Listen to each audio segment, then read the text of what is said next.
Sesame oil is probably the most familiar one to me personally. It's so versatile, you can use it for cooking, for oil pulling as part of oral hygiene, even incorporate them in skin and hair care. But that's not what you're here for, are you? So let's throw sesame oil under the microscope of a soap maker. By the way, a little disclaimer, I'm soaping from a country that is warm and high in humidity, that coconut and palm oil remains liquid at room temperature. My findings may vary from yours. If it does, do let me know in the comment section. I would love to learn more. And now, without any further ado, let's get into the video, Sesame Seed Oil Soap. My research suggests that it can lighten and brighten your complexion, but I don't know. Seriously, what do you guys think? Now, this, shall I say, study wasn't easy to begin with.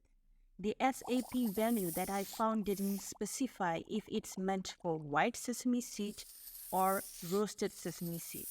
Also, sesame oil is rich in unsaturated plant-based cholesterol, which is why they are believed to have the ability to reduce blood cholesterol level.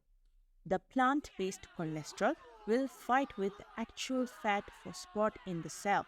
Because they are easy to absorb, the bad fat is defeated and will be excreted through you know what.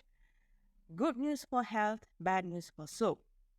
Unsaturated fats are known to bind with airborne oxygen and oxidize fast. There is more to this on my pumice olive oil soap video. If you're interested, please check that out. I'm not gonna lie, the change in oil after adding lye mixture did spook me. The color turned wheatish, and guys, the nutty scent, let me tell you, filled my tiny soaping room the whole time, which surprisingly took 12.25 minutes. I have done Aleppo soap before, and we have seen pumice olive oil. With popular opinion of olive oil being hard to trace, I thought all other oils is going to be easier. Comparing to that, the sesame oil sits somewhere double the time needed for pumice olive oil. Wait for the next video where I got stuck for half an hour tracing another oil. Sesame oil is good for the skin, that much I know of.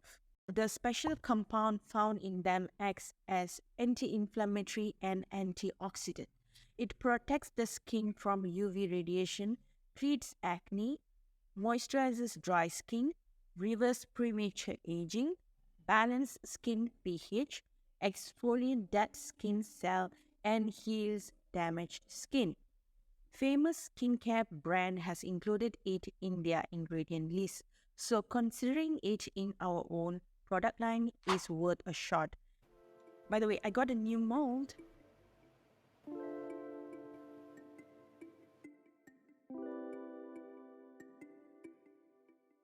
The next day, the soap had hardened, but heavy drops of water collected on them.